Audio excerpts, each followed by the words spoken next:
आज हम लोग इस वीडियो में उत्पाद सिपाही में जो खोटा का जो चैप्टर है उसमें भीमा भीमा काफी एक इंपॉर्टेंट कहानी है। उस कहानी को समझते हैं। इस वीडियो को यदि अंत तक देखते हो तो 100% यदि भीमा से यदि क्वेश्चन आ गया तो तुम उसको बना लोगे।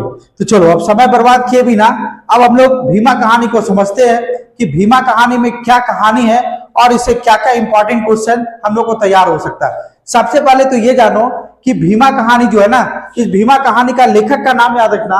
लेखक का नाम है मनपूरन गोस्वामी। क्या नाम है? मनपूरन गोस्वामी। इसको अच्छे ढंग से कॉपी में नोट करते जाओ क्योंकि एग्जाम में यही सब क्वेश्चन आता है। तो इसके लेखक का नाम याद रखना, मनपूरन गोस्वामी। मनपूरन गोस्वामी जी का जन्म जो हुआ 12 सितंबर 1944 को। कब हुआ? 12 सितंबर 1944 को। और स्थान कहां था इनका?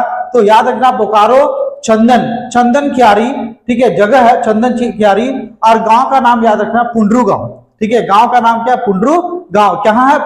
बोकारो में। चंदन क्यारी, पुंडरू गांव। और इनके माता पिता का नाम याद रखो। माता का नाम था मुक्तेश्वरी देवी। माता का नाम मुक्तेश्वरी देवी और पिता का नाम है भूषण चंद्र गोस्वामी।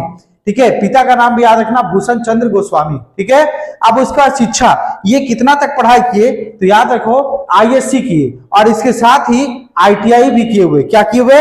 आईटीआई। मतलब इंटर पास होने के बाद आईटीआई भी करते। और ये बोकारो है ना, जो स्टील प्लांट है ना, उसमें वो कुछ काम भी किए। अच्छा, और इनका कुछ लिखा हुआ याद रखना, महुआ बहुत इंपॉर्टेंट है ना, ये लोकगीत है। तो महुआ हो गया, भगत और भजन और बड़की माँ, ये कम से कम 3 याद रखना है ना, इन्हीं के द्वारा लिखा हुआ।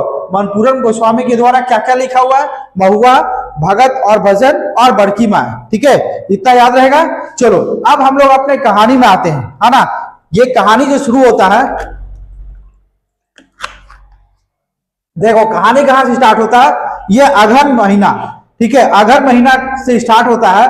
वहां कोई छोटुआ से स्टार्ट किया गया है ना। छोटुआ नाम नहीं है एक आदमी का। छोटुआ क्या कर रहा है कि जो धान होता है, धान का खेत, उसमें क्या करता है, पूरा धान अभी पका नहीं है तो वो क्या करता है, हसुआ से है ना धान को काटने का काम करता है। काटने के बाद आप देखते होंगे कि उसको बोझा बनाता है ना।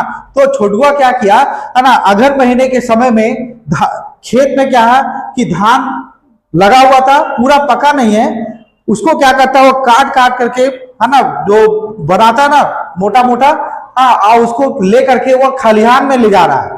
ठीक है, तो खलिहान में ले जाने के दरमियान ही वो